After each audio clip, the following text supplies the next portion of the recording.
Au commencement, Au commencement, il y a des matières, brutes, variées, diverses. fer, aluminium, nickel, carbone, titane, silicium, cuivre. Puis des transformations et des associations toujours plus audacieuses et précises. Superalliage, acier haute résistance, élastomère, fibre de carbone, résine, nid d'abeille, céramique, poudre métallique, tissu. Ou encore la création de nouveaux matériaux, avec des procédés innovants et brevetés.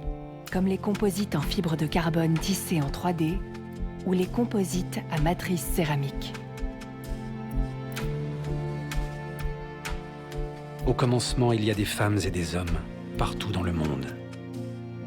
Des ingénieurs, des techniciens, des compagnons qui inventent, développent, modélisent, conçoivent, calculent.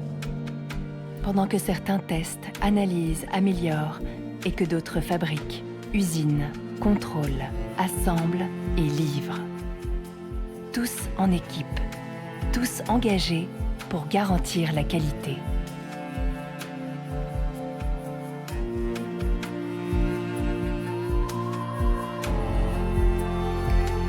Des femmes et des hommes aux valeurs communes. Qui construisent avec leurs partenaires et leurs clients et associent leurs expertises pour inventer le futur.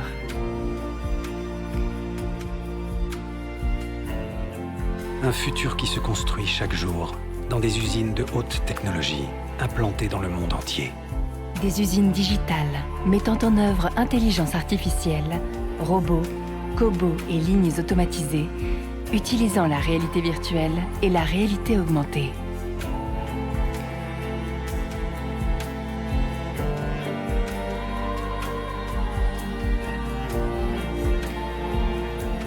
Des usines où l'on invente des procédés, des outils, des méthodes, pour toujours améliorer l'efficacité et la fiabilité, et repousser les limites. Utilisation de métiers à tisser pour fabriquer des pièces légères. Fabrication additive pour réaliser en quelques heures des pièces complexes.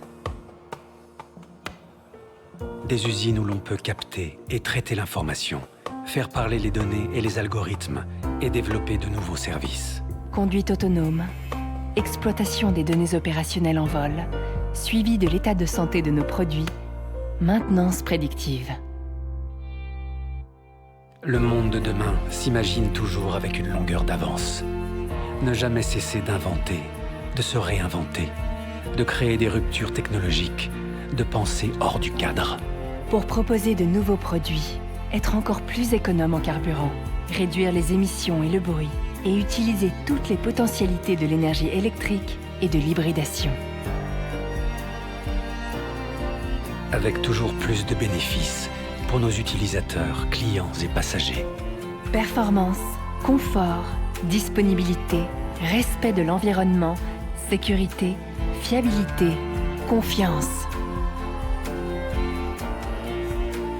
Parce qu'au sol comme dans les airs, chaque détail compte. De la première molécule de matière jusqu'à l'assemblage final.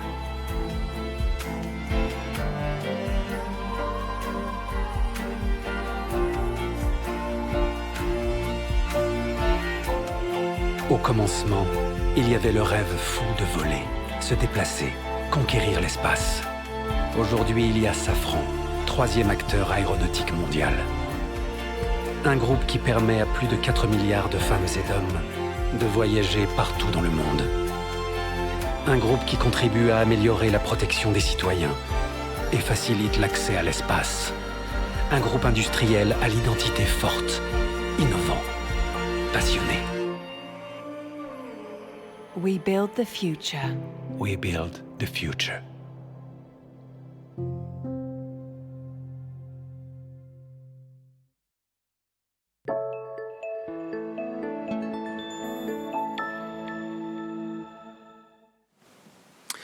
Bonsoir à tous et bienvenue dans cette nouvelle webconférence organisée par la Fédération des investisseurs individuels et des clubs d'investissement. Je suis heureux de vous retrouver ce soir avec le groupe Safran, un groupe international, un groupe aéronautique très connu, groupe membre du CAC 40, et qui nous fait l'amitié d'être avec nous ce soir pour vous parler de plein d'événements actuels qui nous intéressent tous, la crise du Covid, comment on en sort dans cette industrie qui en est au cœur, qui en a beaucoup souffert, mais qui a aussi su s'adapter. Et puis surtout, on est là pour parler d'avenir, de nouvelles technologies et de la prochaine génération de moteurs et d'avions dont on nous parle beaucoup. Et pour nous en parler ce soir, Bernard Delpit, qui est donc le directeur général adjoint du groupe Safran et son directeur financier. Bonsoir Monsieur Delpit, merci d'être avec nous. Alors je le disais, l'aéronautique est au cœur de l'actualité en ce moment, l'aéronautique civile, l'aéronautique militaire. Je sais que Safran est impliqué aussi bien dans ces deux domaines et dans d'autres, donc je vous cède la parole maintenant pour nous parler de votre groupe et de l'univers dans lequel il évolue. Merci beaucoup. C'est vrai qu'on est au cœur de cette crise. On essaye d'y faire bonne figure. On voit la lumière au bout du tunnel. C'est une bonne nouvelle que je veux partager avec ceux qui nous regardent aujourd'hui. Il y a beaucoup d'incertitudes quand même. Donc ce que je me propose de faire, avant de répondre aux questions, c'est de faire tout d'abord une présentation un peu générale de Safran. Je voudrais un peu parler de stratégie, ce que sont nos produits, pour que les gens voient ce qu'il y a derrière le cours de bourse. Qu'on parle un petit peu aussi des chiffres 2020, comment on a navigué dans la crise, quelles sont les premières tendances de l'année 2021. Évidemment, on parlera de l'avion décarboné, qui est vraiment le thème qui émerge de cette crise comme le grand thème pour les prochaines années, c'est l'avenir pour nous. Et puis on parlera un petit peu des relations de Safran avec ses actionnaires, si vous en êtes d'accord, pour terminer. Voilà. Donc je vous propose d'abord de parler un petit peu de la feuille de route stratégique de Safran, et tout d'abord de se dire deux mots de notre modèle d'affaires, qui est représenté ici de manière un petit peu simplifiée. On a un modèle d'affaires, et pour donner 3 chiffres pour le caractériser, c'est d'abord beaucoup de dépenses de R&D, d'innovation. En 2020, c'est 1,2 milliard de dépenses de R&D, à la fois faites pour nos clients, faites pour nous pour préparer l'avenir. L'an dernier, en 2020, c'était 1,7 milliard. Donc vous voyez, ça représente de l'ordre de 7% du chiffre d'affaires, ce qui nous met quand même hors investissement, mais vraiment purement dans la R&D, plutôt dans le peloton des entreprises qui investissent très lourdement pour préparer l'avenir. Le deuxième chiffre intéressant, c'est que nos ventes de première monte représentaient l'an dernier 56% de notre chiffre d'affaires. Et le troisième, c'est que les ventes de services ou l'après-vente représentaient 44% de notre chiffre d'affaires. Donc on va qualifier notre modèle d'équilibré entre ce qu'on livre directement aux avionneurs et aux compagnies aériennes principalement, ou aux États, et puis ce qu'on fait ensuite dans le cycle de vie du produit pour entretenir leurs équipements.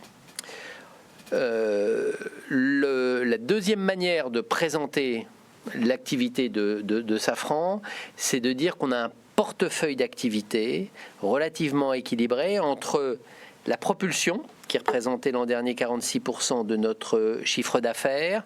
Pour parler aux gens, on va dire que la propulsion, c'est les moteurs, et derrière, c'était autrefois Snecma, Turbomeca, qui sont devenus maintenant respectivement Safran Aircraft Engine et Safran Helicopter Engine, principalement.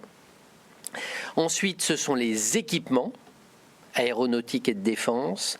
Et là, pour faire un peu vieux jeu, je vais donner également des marques qui parlent aux gens dans l'histoire de l'aéronautique, notamment avec Messier Bugatti Dotti, avec Hispano-Suiza, avec Hurel Dubois, avec Sagem Défense.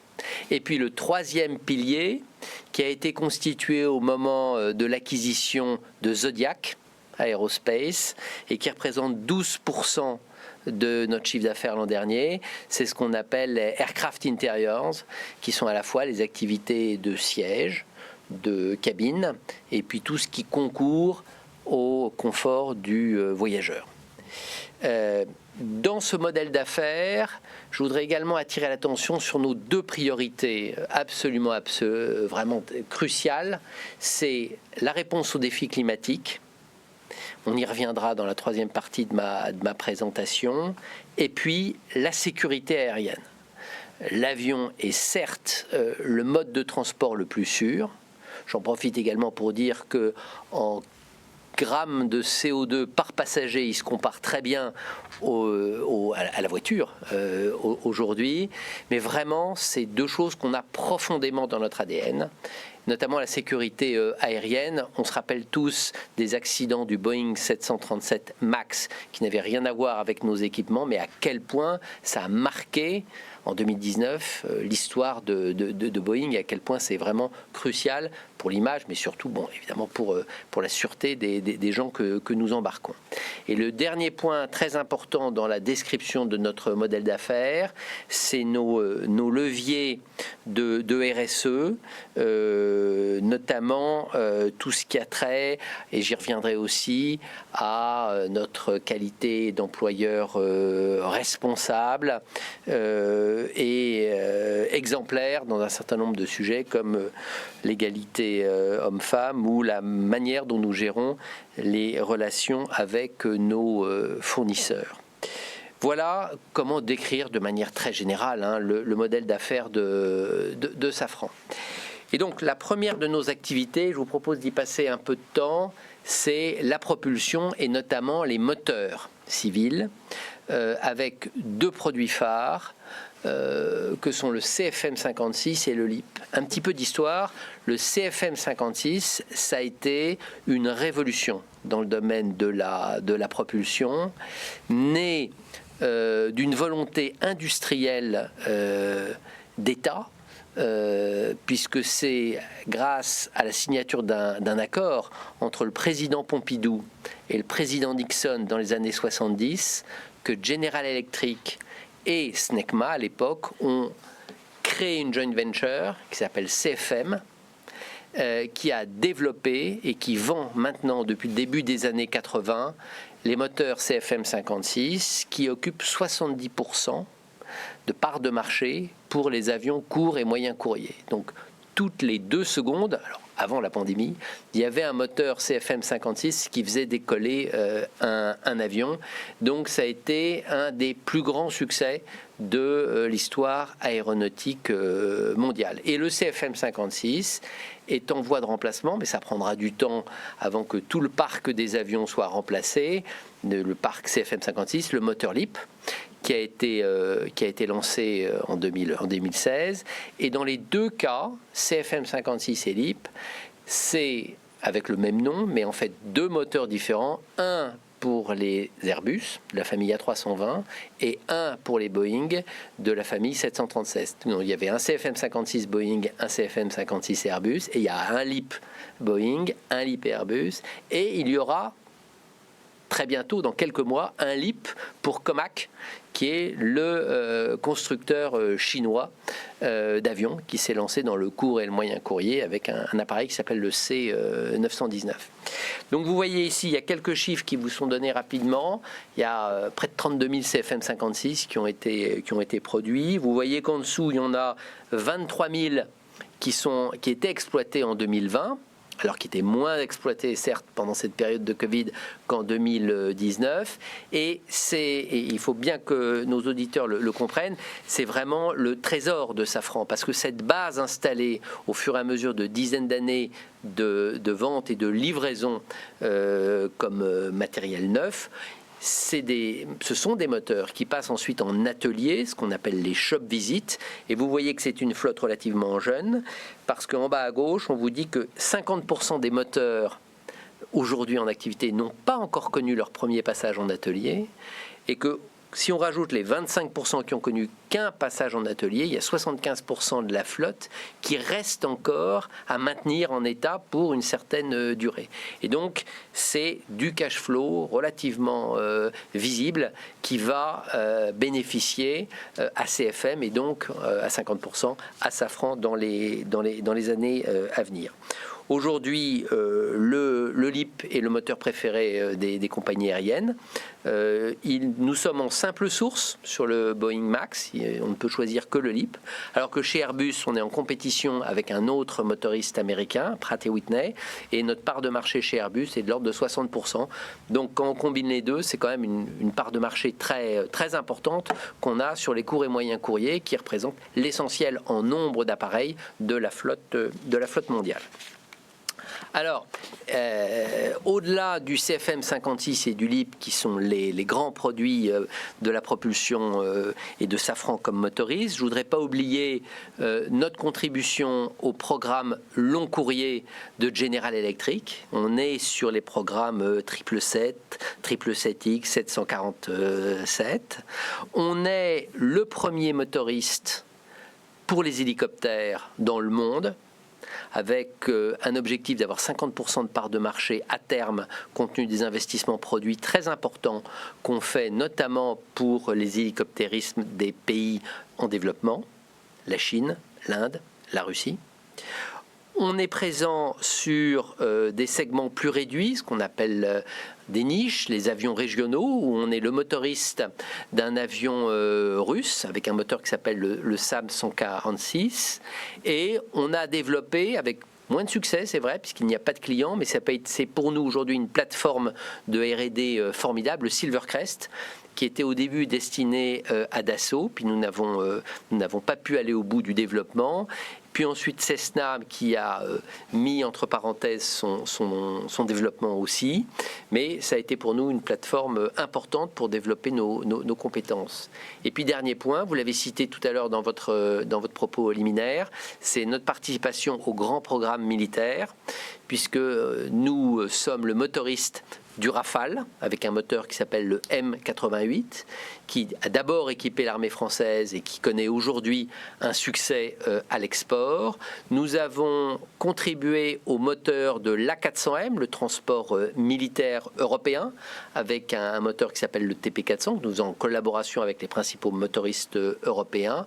Et évidemment, on vient aujourd'hui, enfin il y a quelques semaines, de signer pour le futur grand programme d'avions de combat européens, ce qu'on appelle le SCAF, où nous sommes l'architecte du moteur à 50-50 avec MTU, qui est l'autre grand motoriste allemand. Donc vous voyez, en matière de moteur, on est sur toute la gamme de la motorisation, de la propulsion aéronautique. Derrière la propulsion, ou à côté de la propulsion, il n'y a pas de hiérarchie, il y a toute notre activité sur les équipements aéronautiques et que je vais rajouter de défense et les aérosystèmes. Pour citer nos principales activités, on est le numéro 1 mondial du câblage électrique. Il y a des kilomètres de câbles dans les avions, donc c'est évidemment essentiel.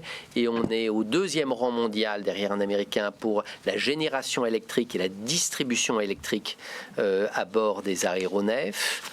On est le numéro 2 mondial des nacelles. Les nacelles, comme le montre l'image, ce sont les structures assez sophistiquées qui permettent d'installer le moteur sous l'aile de l'avion. On est le numéro 1 mondial pour tous les toboggans d'évacuation et tous les systèmes de sécurité. De même, on est le numéro 1 mondial pour les systèmes d'oxygène. Et on est très, très performant également tous les systèmes de fuel, d'alimentation en fuel des avions. Pour remonter sur cette présentation, on est le numéro 3 mondial pour les systèmes de navigation inertielle, ce qui vous permet de vous repérer quand vous avez une sorte de GPS en l'air ou sous la mer. On est le numéro 1 européen pour l'optronique. On est le numéro 1 européen pour les drones tactiques. Et enfin, avec Safran Landing System, on est le numéro 1 mondial pour les trains d'atterrissage et le numéro 1 mondial pour les roues et les freins carbone. Donc vous voyez, plusieurs activités, toutes très intensives en R&D et à chaque fois des places de numéro 1 ou 2 mondiales. Et enfin, la troisième activité, c'est celle d'intérieur avion, qui est issue de l'acquisition de Zodiac en 2018. Une partie des activités de Zodiac sont dans les équipements, et l'autre partie, celle qui était en crise quand on a racheté Zodiac, rappelez-vous, en 2018, c'est donc les intérieurs, avec les sièges, les cabines et les systèmes pour le confort à bord des passagers. Pour les sièges, on a une part de marché de l'ordre de 30%, numéro 1 mondial. Sur les cabines, on est numéro 1 mondial pour les galets, c'est-à-dire tout ce qui est les systèmes de cuisine et d'installation pour les repas des passagers, les trolleys, les intérieurs de cabine.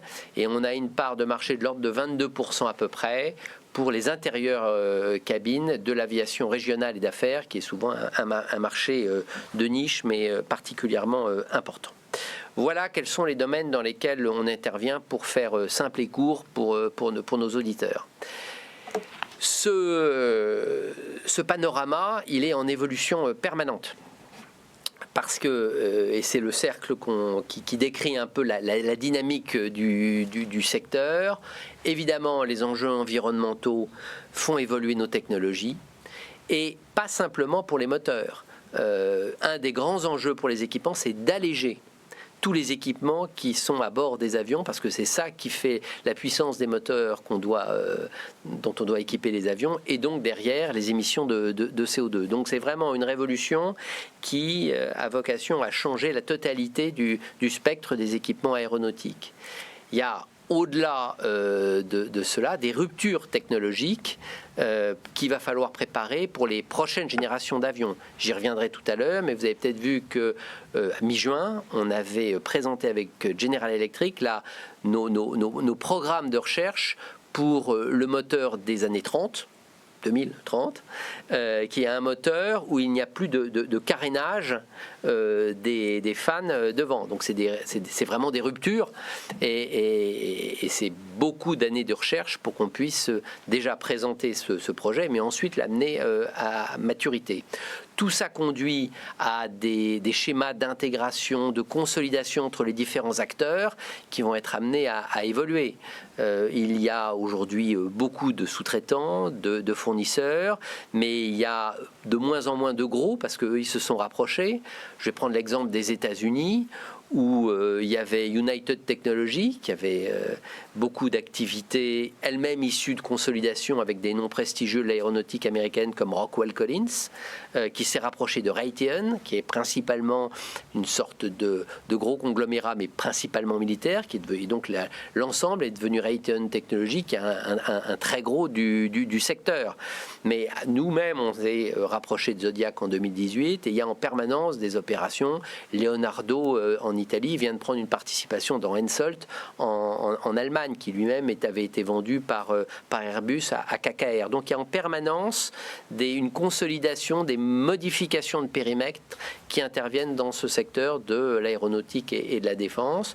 Tout ça dans un contexte de risque géopolitique, de concurrence mondiale. On parlait tout à l'heure de l'arrivée des Chinois avec leur avion C919 court et moyen courrier. Ils ont un projet même de faire un avion long courrier avec les Russes, le C929.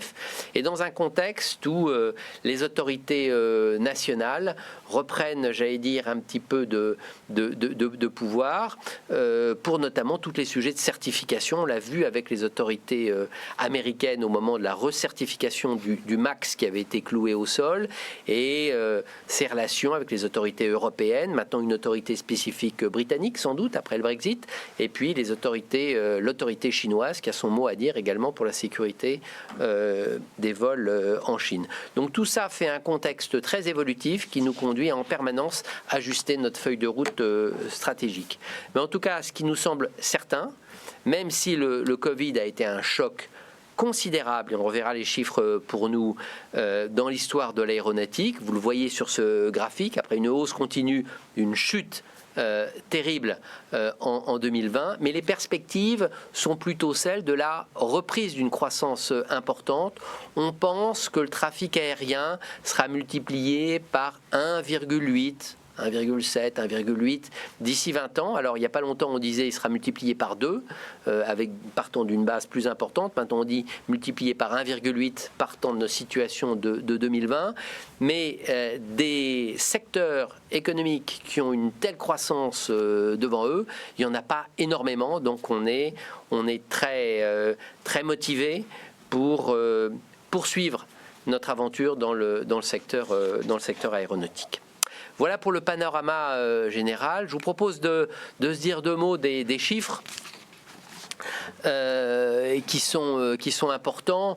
Je vais passer rapidement sur l'année 2020. C'est la vieille histoire maintenant, mais c'est quand même utile pour ceux qui étaient et qui sont, j'espère encore, actionnaires de Safran, de revenir sur ce qu'on a fait en 2020. Mi-mars, confinement, les avions sont cloués au sol, plus de livraison d'avions, plus de maintenance de moteurs. Donc ça a été un choc très important. Je crois qu'on peut dire qu'on a fait partie de ceux qui se sont adaptés très vite. D'abord en organisant les postes de travail dans le respect des contraintes et des protocoles sanitaires pour ne pas perturber ou le moins possible la production. Je rappelle que nous, on s'avait déjà dû en 2019 s'adapter à l'immobilisation du Boeing 737 MAX. Donc j'allais dire qu'on était en départ lancé en termes d'adaptation. C'est rajouté là-dessus le Covid. On a tenu les objectifs qu'on avait évidemment dénoncés en début d'année, mais on en avait fixé à l'été. On les a tenus, on les a même dépassés grâce à une forte mobilisation. Et je voudrais le dire aussi grâce à un soutien gouvernemental très important, notamment en France, avec 2 dispositifs qui ont beaucoup contribué à notre résilience, qui sont l'activité partielle et les subventions à la R&D qui ont été annoncées il y a maintenant 1 an par le ministre des Finances et qui nous ont permis de maintenir un effort de R&D important alors même que notre capacité d'autofinancement était revue à la baisse. Donc ça c'est un point à signaler. Et je voudrais également signaler que Safran participe à côté de ce qu'on appelle les grands donneurs d'ordre, Airbus, Thales, Dassault, a un fonds de soutien qui a été créé notamment avec des capitaux apportés par la BPI et par le ministère des Finances, un fonds ACE qui est géré donc par une société de gestion qui appartient au groupe Tikeo et qui donc sera là pour aider ces entreprises, nos sous-traitants, nos fournisseurs à faire face à cette situation difficile et possiblement à la consolider quand des consolidations sont possibles. Il y a là une capacité d'intervention de 740 millions en equity, ce qui représente quand même une poudre assez importante pour générer des opérations. Pour faire simple, l'an dernier, on a fait 16,5 milliards de chiffre d'affaires. C'est moins 8 milliards par rapport à 2019. Donc, près d'un tiers en moins. Donc, c'est un choc très important. Malgré ça, une marge opérationnelle qui a été de plus de 10% du chiffre d'affaires. Et une génération de cash flow libre qui a dépassé 1 milliard, notamment par nos efforts pour maîtriser le besoin en fonds de roulement qui a été stable en fin de compte entre 2019 et 2020. Si on veut encore ennuyer tout le monde avec des chiffres, voilà un beau tableau. Sur ces 16 milliards, vous voyez que la propulsion représentait 7,7 milliards, avec une baisse du chiffre d'affaires de 36%, mais une marge opérationnelle encore de plus de 15%. Cette année, enfin en 2020. Pour les équipements, la baisse du chiffre d'affaires a été un peu moins importante, 25%, avec un résultat opérationnel courant qui représente encore 10% du chiffre d'affaires. Et vous voyez que c'est les intérieurs qui sont issus de l'acquisition de Zodiac qui ont le plus souffert de cette crise, parce que c'est dans ce domaine-là que ce sont les compagnies aériennes qui passent directement les ordres, notamment pour les programmes de rénovation de l'intérieur des cabines ou des business class, des first class. Et évidemment, elles ont tout gelé, elles ont reporté, pas tellement annulé, mais elles ont reporté dans le temps beaucoup de leurs programmes. Et donc, on a une baisse d'activité qui a été de 42%. Et là, on avait ramener dans le vert ces activités d'intérieur au moment de leur rachat aux actionnaires de Zodiac, avec une telle baisse d'activité, c'est à replonger dans le rouge, avec moins 174 millions de résultats opérationnels. Alors, où est-ce qu'on en est maintenant ? On est quand même un secteur encore en convalescence. On voyait au moment des week-ends du mois de mai, du mois de juin, beaucoup de gens qui se pressaient à Orly pour reprendre l'avion. Mais l'Europe est encore la zone où il y a beaucoup de restrictions, beaucoup de complexité pour prendre l'avion. Les deux zones qui aujourd'hui sont le plus en avance dans la reprise du trafic, c'est la Chine et l'Amérique du Nord. Et donc deux zones qui sont un peu à la traîne, c'est l'Europe et c'est l'Asie hors Chine, où les taux de vaccination sont assez faibles et donc on a plus de difficultés, les compagnies aériennes ont plus de difficultés à rétablir leur trafic. Mais pour vous donner un chiffre global, ce qu'on appelle les capacités installées par les compagnies aériennes, c'est pas du trafic en nombre de passagers, mais c'est les capacités en nombre de sièges mis à la disposition des passagers. Donc les ASK.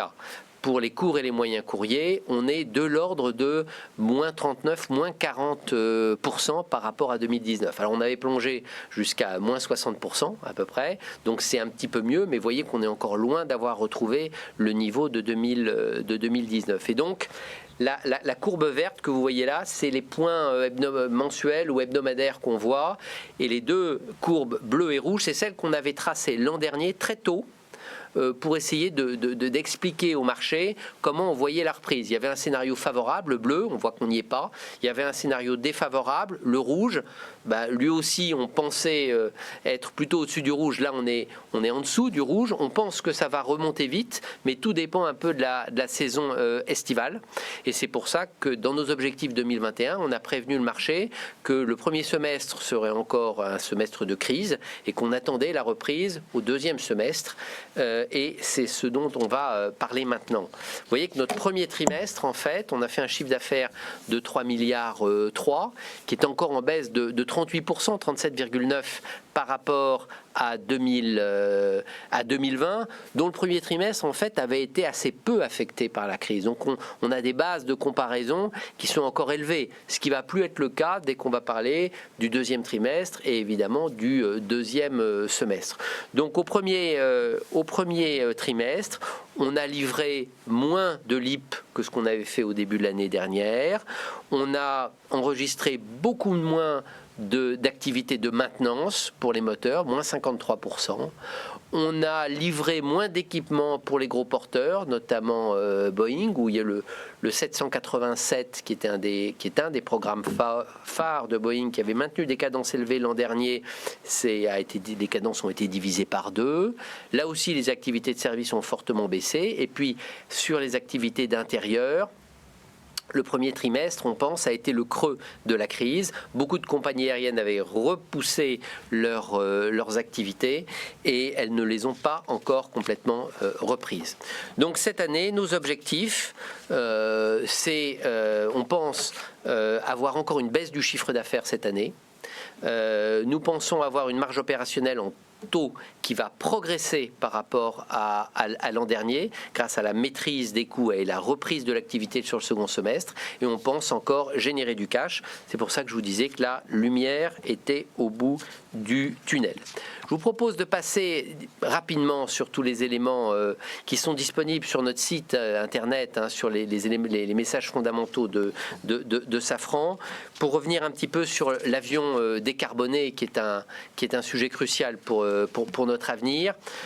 Le message est simple, c'est que compte tenu de la croissance naturelle du trafic, il faut que ramener aux passagers par kilomètre, les avions qu'on livrera en 2050 soient 90% plus efficaces que la génération passée. Et pour arriver à ça, ce graphique explique comment on pense le faire. Il y a d'abord les avions de la nouvelle génération, ceux qui sont actuellement en service, qui sont 15 à 20% plus efficaces que la précédente. Donc le renouvellement du parc va y contribuer. Il y a également la prochaine génération de moteurs et d'équipements qu'on prépare. On a annoncé 20% encore d'amélioration par rapport aux 15-20% qu'on vient de faire. Donc vous voyez, c'est vraiment une industrie qui sait se renouveler. On pense que 10% pourront être trouvés dans l'amélioration de la gestion du trafic aérien et on pense que 40% pourrait venir de l'incorporation de carburants durables, biocarburants, carburants synthétiques, hydrogène pour la propulsion des moteurs. Et en faisant cela, on serait cohérent avec l'accord de Paris. Et quand on parle d'un engagement compatible avec l'accord de Paris avec un réchauffement inférieur à 2 degrés, on sait que tout le monde va évoluer maintenant vers plutôt le scénario 1,5 degré, qui va être encore plus exigeant pour nous que ce que je viens de vous montrer. Ça, c'était la principale chose que je voulais vous dire sur l'avion décarboné. Et donc, vous voyez, il y a plusieurs étapes. Le renouvellement de la flotte actuelle avec notre génération LEAP, les futurs avions qui vont bénéficier de nouvelles améliorations techniques et de la possibilité d'utiliser plus de biocarburants. Et puis ensuite, vers 2050, des avions complètement décarbonés. C'est notre feuille de route et on travaille dès maintenant sur les technologies qu'on embarquera dans les avions qui seront livrés en 2050. Je ne vais pas le développer. Tout ça est disponible sur notre site et à chaque publication, on fait un point sur nos avancées dans le domaine technologique. Je n'oublie pas que, à côté de ce que nous faisons pour l'aviation commerciale, nous développons également, mais on pense que ça va être limité en tout cas au départ, à l'aviation régionale ou pour la courte distance, la propulsion électrique ou hybride, où on est présent sur tout un tas de projets. Il y a énormément de start-up qui développent des programmes dans ce domaine-là, ou des grandes entreprises qui y contribuent aussi, et nous proposons tout ce que nous avons fait dans le domaine électrique, tout ce que nous faisons dans le domaine électrique, où nous pensons que là aussi, il y a des gains très importants qui peuvent être faits. Je ne vais pas vous abreuver de détails sur ce qu'on fait en matière de reporting. Les actionnaires qui aiment lire les rapports intégrés et autres publications pourront voir ça dans notre rapport sur ce qu'on fait en termes de reporting climatique. Et j'ajoute que notre notation extra-financière, qui dit beaucoup quand même des efforts qu'on fait en matière environnementale, mais également dans le domaine ESG, pourront voir que nos notations finalement se sont bien améliorées ces derniers temps et nous mettent plutôt à la tête du peloton des entreprises du secteur de l'aérospace et de la défense. Un dernier point de relation avec les actionnaires. Je rappelle que le capital de Safran est réparti à 80% flottant, 80% institutionnel et principalement quand même, malheureusement, j'allais dire, des investisseurs anglo-saxons. L'État français a encore 11% du capital, les salariés 7,2% du capital. Et comme nous récompensons la durée dans la détention des actions, il y a des votes doubles qui sont attachés notamment aux participations de nos salariés. Quelques mots de l'action Safran. Ça a été une success story pendant très longtemps. Ça continue à l'être quand on se compare naturellement au CAC 40, mais depuis l'introduction en bourse de Safran. Vous voyez le plongeon. Alors on va dire, si on veut voir le verre à moitié plein, que ça a créé beaucoup d'opportunités. En dépit de ces opportunités, finalement, on a eu assez peu de changements dans notre base actionnariale. Il y a quelques hedge funds qui ont sorti, d'autres qui sont rentrés, mais fondamentalement, quand on regarde les principales détentions, elles sont restées assez stables à travers la crise. Et si on veut regarder depuis le 1er janvier 31-12-2019, donc y compris la crise, c'est vrai que notre secteur a été plus affecté que d'autres, et donc par rapport au CAC 40, si sur moyenne période on le surperforme, sur courte période, depuis avant la crise, on était plutôt à moins 10%, là où le CAC était à plus 10%. Dernier point, pour vous faire plaisir, on avait dû, comme beaucoup d'entreprises, prendre une mesure de sécurité pour notre trésorerie au début de la crise en suspendant et en annulant en fait le projet de dividende qu'on avait sur l'exercice 2019 à verser en 2020, et sur l'exercice 2020, avec plus de visibilité, nous avons décidé de reverser un dividende qui a été voté par notre dernière assemblée générale et qui vient d'être versé, 43 centimes, c'est à peu près 20% du résultat net. Notre habitude c'est plutôt 40%, mais on a voulu tenir compte à la fois des efforts des salariés et des supports gouvernementaux pour ne pas redistribuer ce qui nous avait été apporté, et donc de vraiment redistribuer la vraie performance de Safran en 2020, et on espère continuer dans cette voie-là à l'avenir. J'ai été trop long, mais je pense que c'était utile de présenter un peu Safran, de la bouche du cheval. Non, vous n'avez pas été trop long, très bien, 35 minutes, c'est parfait. Alors justement, puisque vous parliez de dividendes, je voudrais peut-être commencer par la fin. Vous avez parlé du taux de distribution, 40% avant la crise, 20% aujourd'hui. Pour une société technologique comme la vôtre, 40%, c'est pas un peu beaucoup. Je sais que certains investisseurs, on cite souvent chaque année la lettre de Larry Fink de BlackRock qui demande aux entreprises d'être plus modérées. Alors vous, à 40% en 2019, vous êtes sensiblement quand même en dessous de la moyenne du CAC 40. Mais quelque part entre 20 et 30%, c'est pas plutôt ce qui se profile pour l'avenir? Je veux pas parler de l'avenir pour l'instant. Ce que je pense, c'est que entre le secteur de l'aéronautique et de la défense, 40%, c'est une comparaison qui nous situe dans la moyenne de ce que font les grandes sociétés qui nous sont comparables en Europe et aux États-Unis. Et comme vous l'avez vu, une grande partie de notre actionnariat est américain, et à Londres, il faut qu'on se compare par rapport aux sociétés qui nous sont comparables. Mais on le fait toujours en veillant à la liquidité. C'est pour ça qu'on l'avait supprimé, le dividende, en 2020. Et donc, 40%, c'est ce qui nous a semblé être une bonne moyenne, un bon compromis, mais à chaque fois on l'adapte par rapport à notre liquidité. Notre liquidité est très bonne, notre liquidité est très satisfaisante aujourd'hui.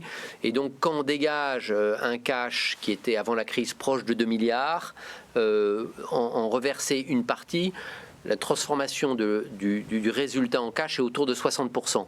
Donc c'est après avoir financé notre R&D, évidemment, qu'on peut se permettre ça. Donc je pense que c'est une bonne moyenne. J'espère vraiment qu'on va pouvoir y revenir le plus vite possible. Je vois que jusqu'en 2016, vous aviez un acompte sur dividende. C'est plus le cas depuis. C'est plus le cas. En fait, on l'a supprimé après l'OPA sur Zodiac. C'était une complexité en fait, l'acompte sur dividende, qui était héritée sans doute d'une demande de l'État d'avoir des recettes non fiscales au mois de décembre.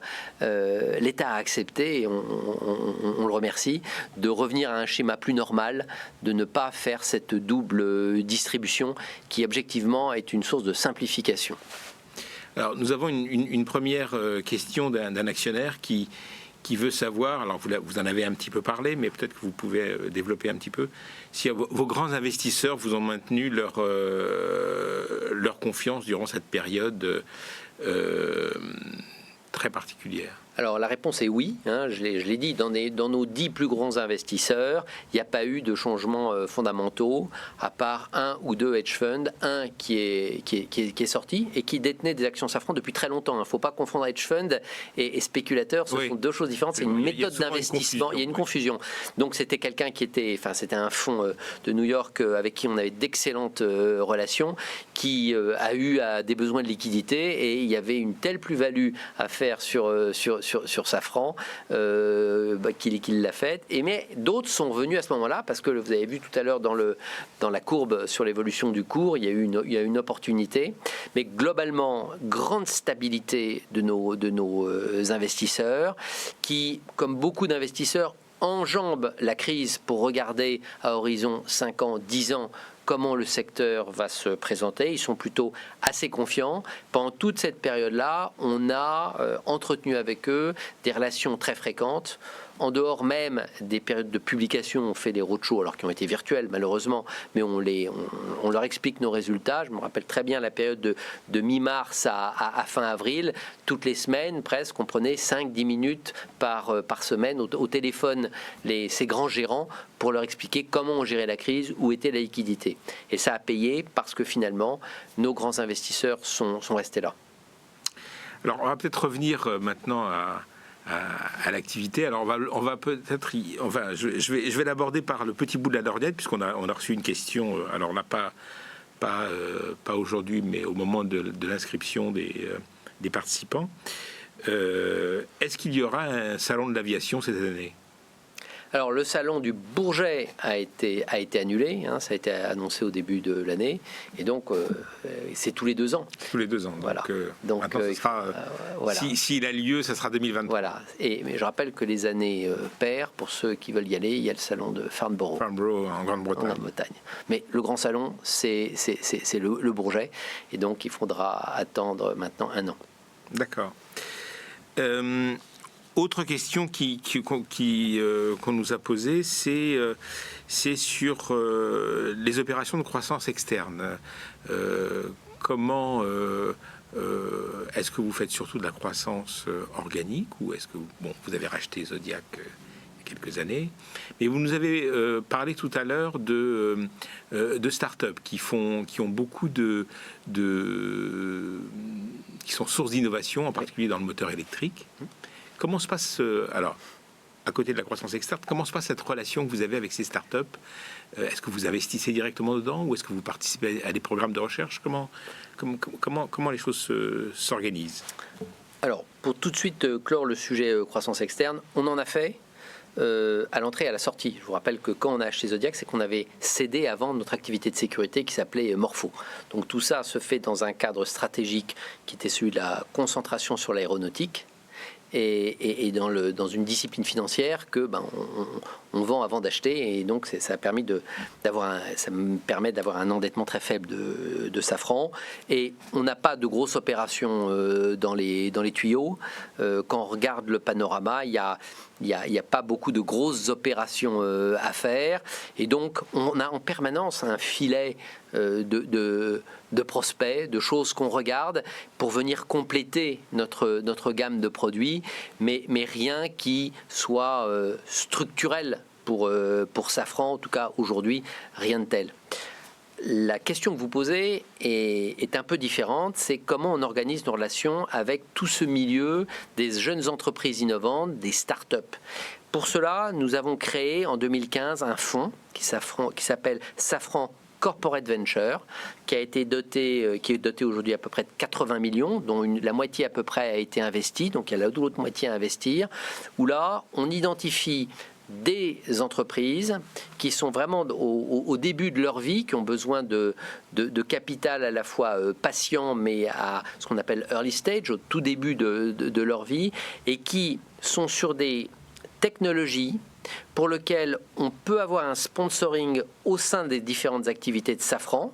Faut que c'est un lien avec les activités de Safran, mais c'est des choses pour lesquelles soit on n'a pas eu l'idée, soit on sait que dans le cadre de Safran, qui est une grande entreprise, il n'y aura sans doute pas assez de marge de manœuvre pour les voir se développer. Donc oui, on intervient vis-à-vis de ces entreprises, c'est un axe très important.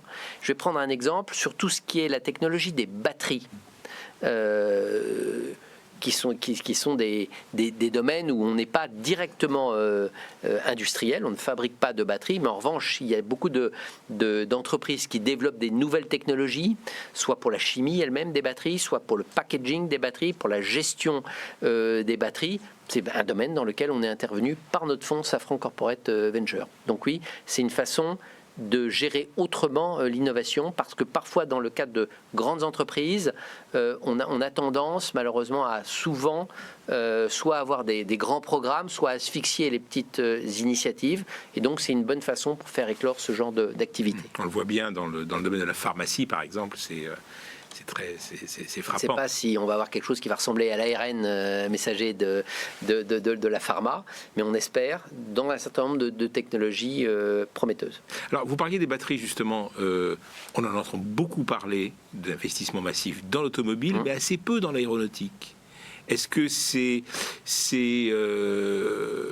est-ce que la batterie est moins porteuse d'avenir dans l'évolution de la propulsion ou Le paradigme est très différent. Pour faire simple, si on voulait avoir un court courrier, un court moyen courrier avec des batteries, il faudrait avoir immédiatement un avion à côté pour porter les batteries, parce que le poids et donc ce qu'il faut pour faire décoller les batteries est quelque chose de considérable. Et donc la frontière physique, ce qu'on appelle aussi la densité énergétique des batteries, n'a rien à voir pour l'aéronautique et pour l'automobile.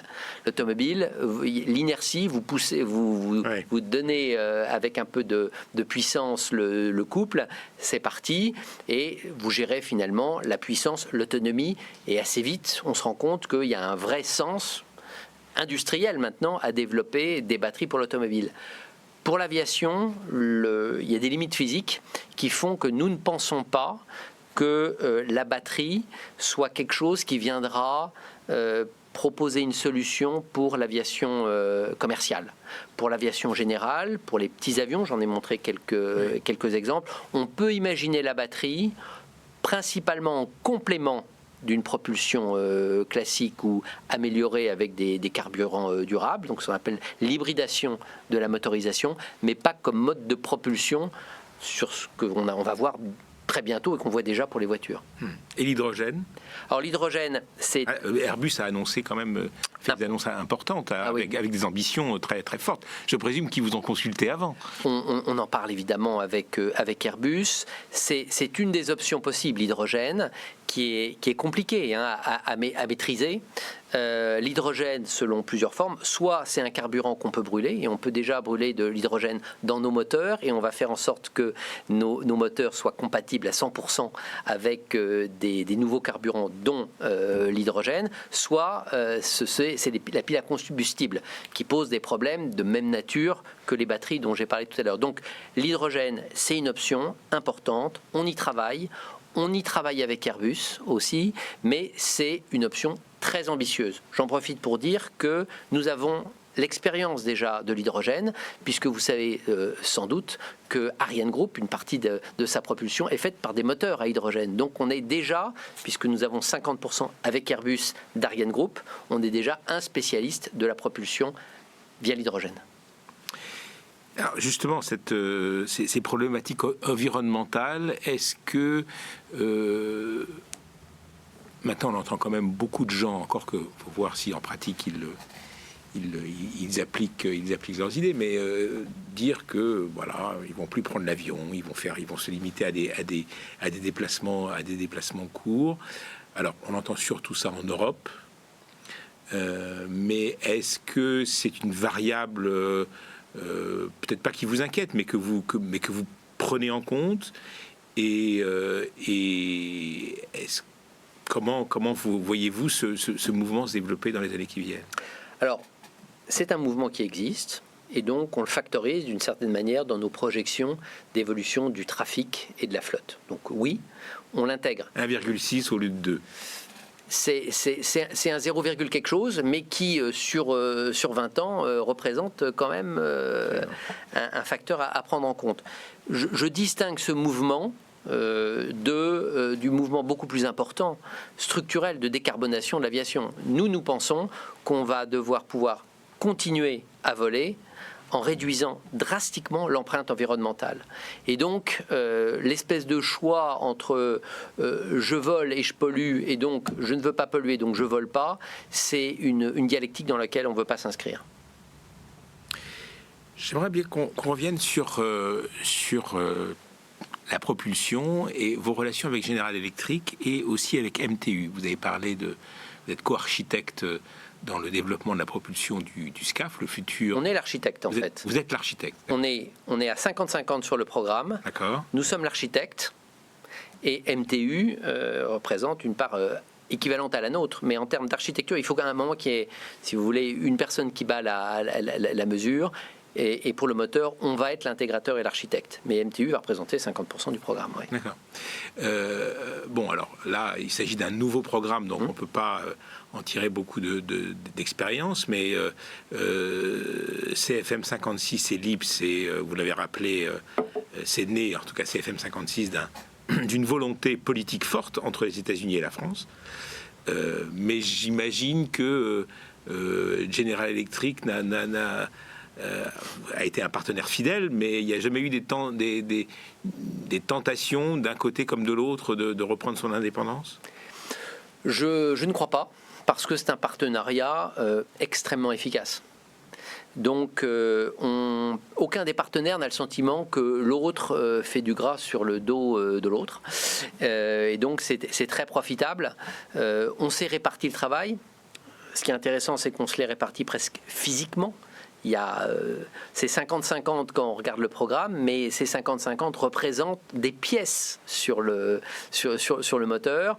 Et donc, les deux partenaires y trouvent un intérêt considérable, puisque, je vous l'ai dit, c'est une des plus belles aventures de l'aéronautique mondiale, ce moteur, très profitable. Et j'ajoute quand même que les investissements sont tellement importants que ne pas avoir à les porter tout seul constitue un avantage compétitif absolument considérable. C'est vrai pour le SCAF avec MTU, mais c'est des programmes de développement financés par les États, ceux-là. Mais quand on parle de programmes commerciaux, c'est financé par les entreprises, en large part, très grande partie. Et donc, être à deux pour partager les investissements, ça dérisque le programme, ça répartit les forces. Et donc, je pense que les deux partenaires y ont naturellement intérêt. Et je n'ai pas senti de tentation de l'un ou de l'autre de vouloir faire la même chose tout seul. Donc vous espérez la même chose sur la propulsion militaire?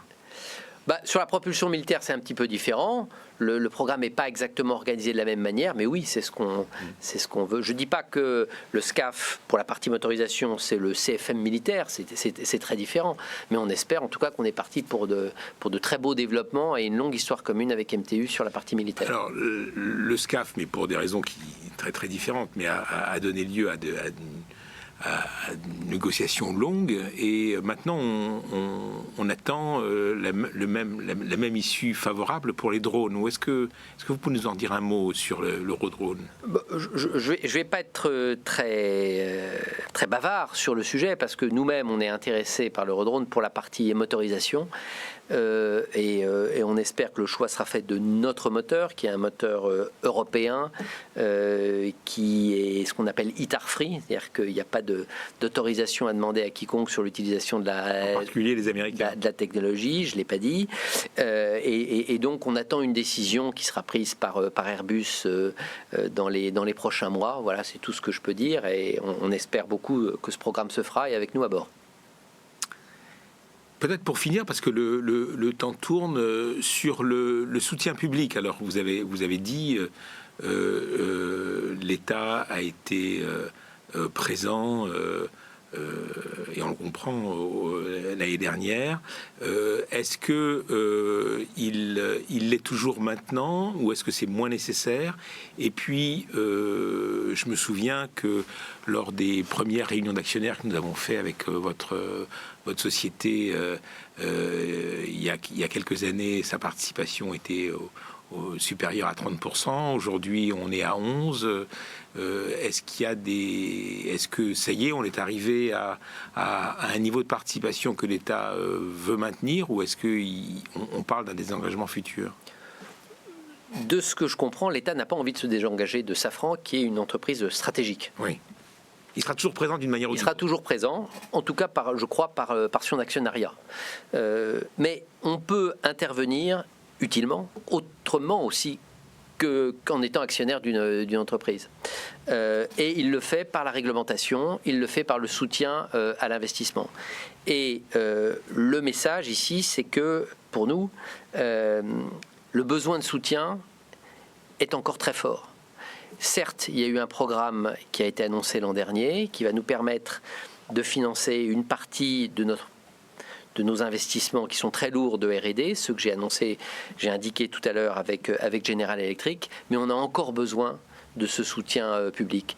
L'activité partielle par construction, elle va petit à petit diminuer, elle a beaucoup réduit, mais en revanche, le soutien à l'investissement, il est absolument indispensable. On n'est pas encore sorti complètement de la crise. Notre capacité d'autofinancement de nos programmes de R&D n'est pas complètement reconstituée, et surtout, le volume de dépenses de R&D va augmenter à l'avenir. Et donc, le maintien d'un fort investissement public dans ce domaine, ce qu'on appelle le CORAC, est absolument crucial.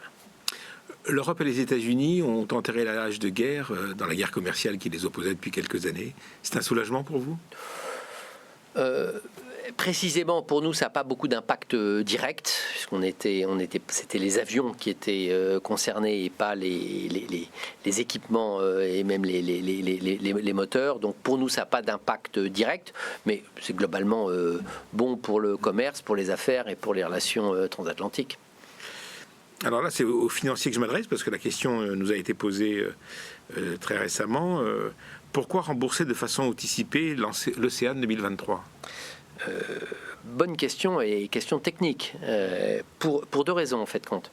Premièrement, on avait la possibilité d'émettre et donc de repousser de 2023 à 5 ans plus tard cette question de liquidité pour nous finalement, parce que soit l'Océan était converti en actions, soit c'était en cash qu'il fallait rembourser, et on n'avait pas envie de rembourser 700 millions de cash en 2023, donc on a repoussé l'échéance de 5 ans.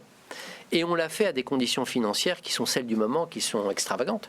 Parce qu'en fin de compte, le taux actuariel sur cet océan est de moins 0,5%.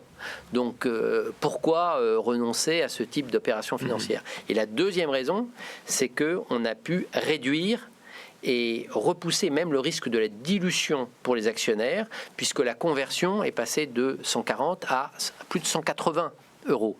J'espère qu'on atteindra 180 euros, mais avouez que par rapport à aujourd'hui, c'est un risque de dilution qui est bien réduit pour nos actionnaires. Et donc voilà, de la liquidité peu chère, pas chère du tout même, et une réduction de la dilution, c'est les deux raisons qui nous ont conduit à faire cette belle opération sur l'Océan. On va peut-être finir justement par une question sur l'actionnariat, puisque on en a une. L'AMF a fait état d'une revitalisation de l'actionnariat individuel en 2020, une augmentation significative du nombre d'actionnaires individuels.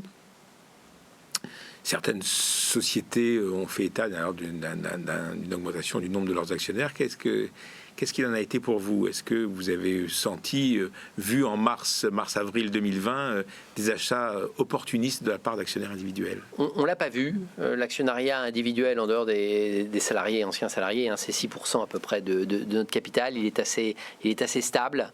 D'accord. Donc, j'ai pas eu d'éléments montrant que les actionnaires individuels avaient sauté sur la bonne occasion qui leur était proposée à ce moment-là, ou qu'ils avaient eu peur au moment de la chute.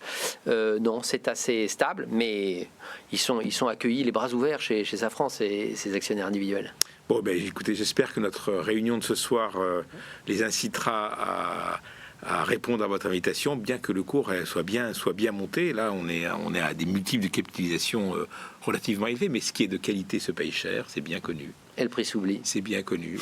Donc, merci beaucoup, Bernard Delpit, pour d'avoir été avec nous ce soir. Je rappelle à ceux qui nous écoutent et à ceux qui ne nous ont pas écoutés, mais on les préviendra, qu'ils pourront retrouver ce webcast sur notre site internet, je présume sur celui de Safran, et que sur notre chaîne YouTube, nous le mettrons en ligne. Vous pourrez avoir les diapos de ce soir, toute la présentation qui est très riche, et je vous dis à très bientôt pour une prochaine réunion, et même je vous dis même à demain pour une réunion avec Villemorin. Bonne soirée. Bonsoir.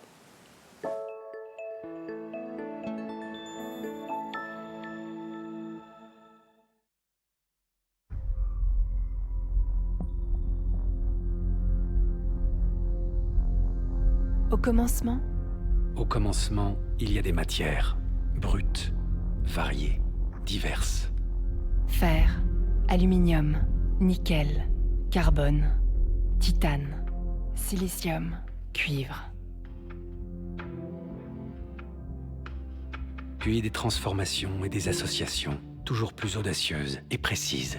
Superalliage, acier haute résistance, élastomère, fibre de carbone, résine, nid d'abeille, céramique, poudre métallique, tissu.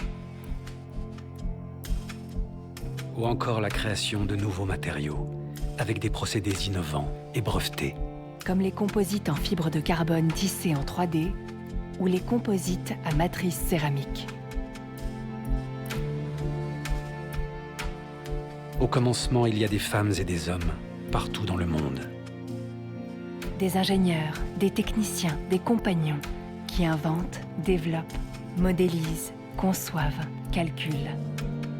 Pendant que certains testent, analysent, améliorent et que d'autres fabriquent, usinent, contrôlent, assemblent et livrent. Tous en équipe, tous engagés pour garantir la qualité.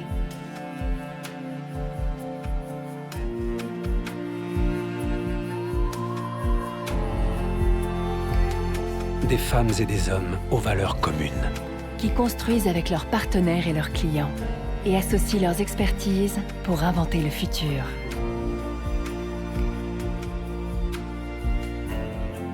Un futur qui se construit chaque jour dans des usines de haute technologie implantées dans le monde entier.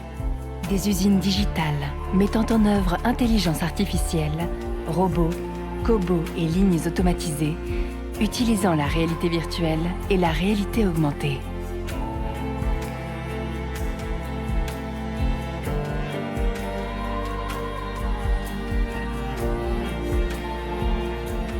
Des usines où l'on invente des procédés, des outils, des méthodes pour toujours améliorer l'efficacité et la fiabilité et repousser les limites. Utilisation de métiers à tisser pour fabriquer des pièces légères. Fabrication additive pour réaliser en quelques heures des pièces complexes. Des usines où l'on peut capter et traiter l'information, faire parler les données et les algorithmes et développer de nouveaux services. Conduite autonome, exploitation des données opérationnelles en vol, suivi de l'état de santé de nos produits, maintenance prédictive. Le monde de demain s'imagine toujours avec une longueur d'avance. Ne jamais cesser d'inventer, de se réinventer, de créer des ruptures technologiques, de penser hors du cadre. Pour proposer de nouveaux produits, être encore plus économe en carburant, réduire les émissions et le bruit, et utiliser toutes les potentialités de l'énergie électrique et de l'hybridation. Avec toujours plus de bénéfices pour nos utilisateurs, clients et passagers. Performance, confort, disponibilité, respect de l'environnement, sécurité, fiabilité, confiance. Parce qu'au sol comme dans les airs, chaque détail compte. De la première molécule de matière jusqu'à l'assemblage final.